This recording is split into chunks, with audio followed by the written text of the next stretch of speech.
In December of 2018, the Dodgers had just lost the World Series for the second straight year, and they were looking to make a big swing. While they aren't, and weren't at the time, a team that was limited in their budget by a stingy owner, they were quite close to the luxury tax threshold and looked to clear out some of their contracts that were near the end to make room both financially and on the field for a big free agent signing. Specifically, they were aiming for one of the best young players to ever hit free agency, Bryce Harper. The Reds were looking to make a splash as well, but as a smaller market team, they knew they couldn't attract any of the big free agents. Instead, they wanted to make a trade, bringing in players near the end of their contracts while moving out money at the same time. They found a partner in the Dodgers and they made a deal. This is the Matt Kemp and Yasiel Puig trade tree. Now, because this trade was largely motivated by money, I'm going to include the financial commitments attached to each player involved. I saw many people commenting on my Edmundo Diaz video that a big motivation behind the Mariners side was to get out of $100 million that they were going to owe Robinson Cano, and they were willing to take a smaller return and even lose the trade on the field to save that money. Certainly true. So that's the case for the Dodgers here as well. So here's the trade. The Reds acquired outfielders Matt Kemp and Yasiel Puig, and starting pitcher Alex Wood, all of whom who would hit free agency after the season, and depth infielder Kyle Farmer, along with $7 million in cash to cover part of Kemp's salary. So the salaries involved: Kemp $21.75 million, Puig $9.7 million, Wood $9.65 million, and Farmer was pre-arbitration, so it was under $600,000. We'll use $600,000 for the purposes of this video. And Farmer was under team control for the next 6 seasons. And minus the $7 million in cash they received, their total financial commitment for 2019 was $34.7 million. Now the Dodgers acquired the contract of starting pitcher Homer Bailey and 2 young prospects: 21-year-old starting pitcher Josiah Gray, who was just drafted and only played in rookie ball, and 20-year-old shortstop Jeter Downs, who spent 2018 in Low A. Now the reason I say the contract of Homer Bailey rather than Homer Bailey is that the Dodgers had no intention of keeping him. They were extremely deep at starting pitcher, with Clayton Kershaw, Walker Buehler, Kenta Maeda, Hyunjin Ryu, and Rich Hill, and Bailey had been a sub-replacement player for the last 4 seasons. The Dodgers were not trading for Bailey to be on their team. They were taking on the commitment of paying the rest of his contract. Now the salaries on the Dodgers side: Bailey was set to make $23 million in 2019 and had a $5 million buyout of his option for 2020. The prospects would be in minor league baseball, meaning they'd be making money, but it wouldn't affect the luxury tax. And plus the $7 million in cash that the Dodgers were paying, their total financial commitment for 2019 was $30 million. So to put this another way, the Dodgers were taking on $30 million in dead money for the 2019 season and $5 million for 2020 to pay 2 players not on their team and giving up 4 players who were on their major league team the year before. And in exchange, they opened up 4 spots on their 40-man roster, freed about $5 million towards the luxury tax number for 2019, and they got 2 low-end prospects. On the other hand, the Reds were giving up 2 prospects far from the majors, and in exchange turned a deadweight contract into 4 major leaguers while only committing about $5 million more than they would have before the trade. So it's an interesting trade, but pretty different from the rest that I've broken down. While the Reds were aiming for success on the field, the Dodgers were not. Simply by clearing the roster space and money off their books, they felt they were winning. Any on-the-field success down the road would be a bonus.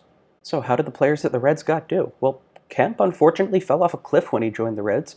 In 20 games to start 2019, he hit just 1 home run, 5 RBI, and slashed .200, .210, .283 for a 24 OPS plus and -1 WAR. He broke a rib after colliding with the outfield wall in late April, and he was released in May. Yasiel Puig slotted in as the Reds' right fielder for 2019, and he was somewhat effective. He hit for power like he never had before, with 22 home runs in just 100 games, but he also struck out almost once a game, the highest rate of his career. His defense wasn't great either, and as a result, he only put up .4 WAR. At the 2019 trade deadline, the Reds traded him. Puig was moved in a 3-team deal to the Cleveland Indians that also included the Padres. Cincinnati also gave up prospects Scott Moss and Taylor Trammell, and they received starting pitcher Trevor Bauer. Bauer had just a year and a half left on his contract, and he'd pledged to leave in free agency at the end of it. After the trade, he struggled to adjust to his new team. In 10 starts, he pitched to a 73 ERA plus and a 4.85 FIP, his worst numbers in 6 years. But in 2020, he settled in and he returned to his elite form. In the shortened season, Bauer led MLB with a 284 ERA plus and the NL with a sub .8 WHIP. He threw 2 complete game shutouts in just 11 starts, and he won the NL Cy Young Award. After the season, he left as a free agent. In his 21 starts with the Reds, Bauer pitched to a 7-9 record and 2.6 WAR.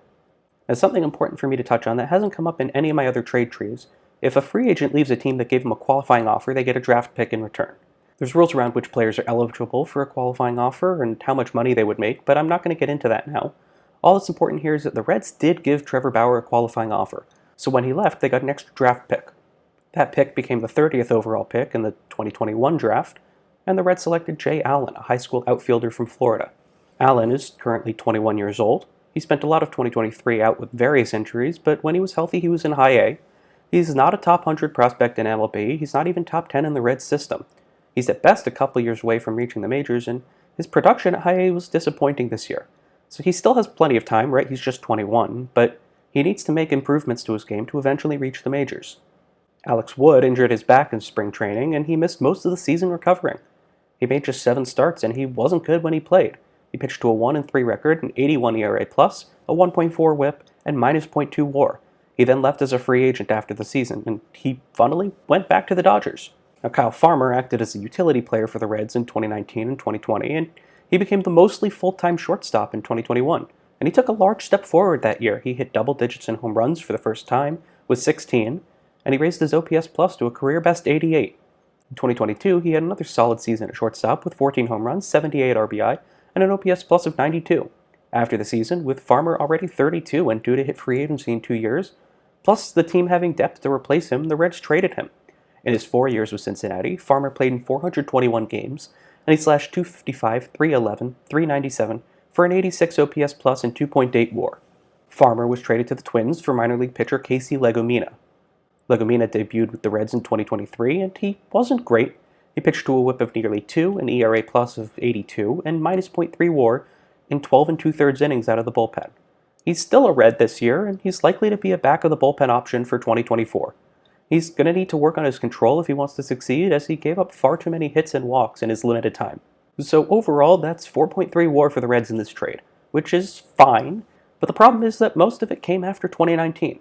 Their total for 2019 was below replacement, which is not what you want when you take on money, as little as it ended up being. They had a losing record, and they missed the playoffs. They would have been better off that season alone, cutting Bailey themselves and eating his money. Now, Bauer and Farmer were successful with the Rays in the next couple of seasons, which redeems this trade a bit for them, but as far as why they made the trade, they failed. And they also gave up more just to get to that 4.3 number, as Taylor Trammell was a top 20 prospect in baseball. Now, how did the Dodgers do? Well, they didn't achieve their primary goal, signing Bryce Harper. He signed with the Phillies, and the Dodgers ended up signing outfielder A.J. Pollock with the available space and money. And they were able to stay under the luxury tax even after adding him. So because we can tie the signing of A.J. Pollock to this trade, we're going to talk about him too, though we can exclude it from the tree. Pollock signed for 4 years and $60 million, and he played the first 3 of those years with the Dodgers. He was primarily in center field for 2019, then he moved to left field for 2020 and 2021.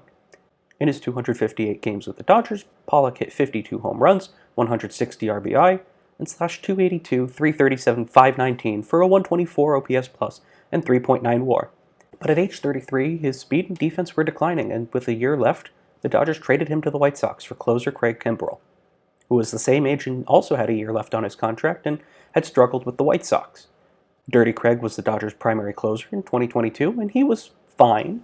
In 63 appearances, he had 22 saves, a 108 ERA plus, and .2 WAR, and then he left in free agency. Homer Bailey, as expected, was released the day after the trade, so he never played for the Dodgers.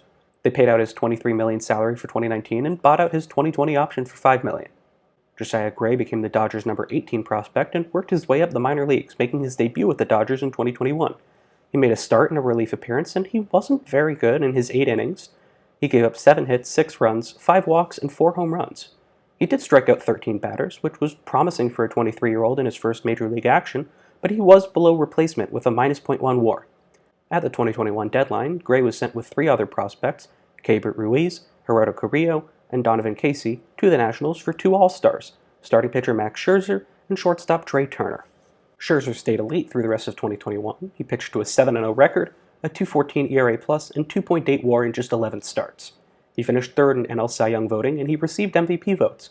And he was good through the playoffs as the Dodgers beat the Cardinals and Giants, and then lost to the eventual champion Braves in the NLCS. Scherzer then left as a free agent.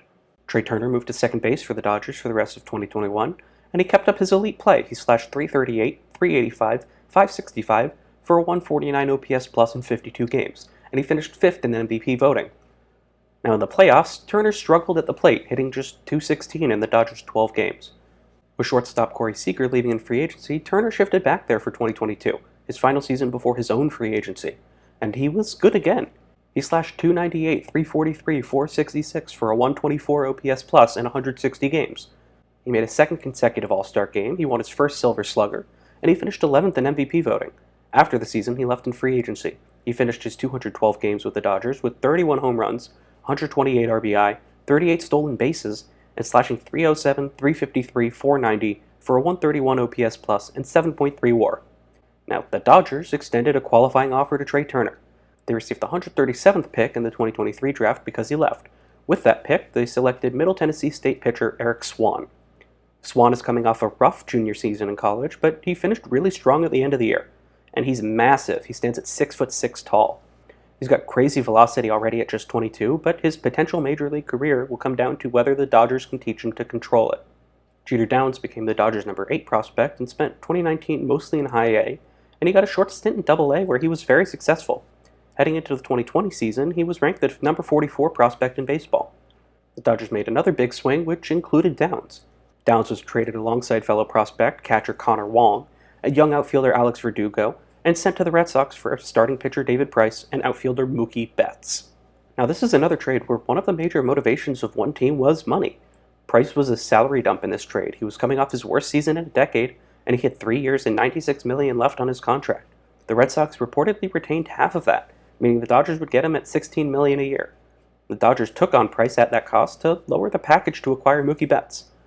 And the Red Sox wanted to include Price so they could get below the luxury tax threshold. So for this trade, we expect the Dodgers to beat the Red Sox on the field. Now David Price opted out of the 2020 season due to COVID concerns, and he joined the Dodgers in 2021. But because of their pitching depth, he spent most of his time in the bullpen, which is a change for the 35-year-old former ace. He was decent in his time. Through 11 starts and 28 relief appearances, Price pitched to a 105 ERA plus and a 5-2 record, but some of his numbers had taken a dip. He put up the worst whip of his career, and he struck out just 7 batters per 9, and he was left off their postseason roster.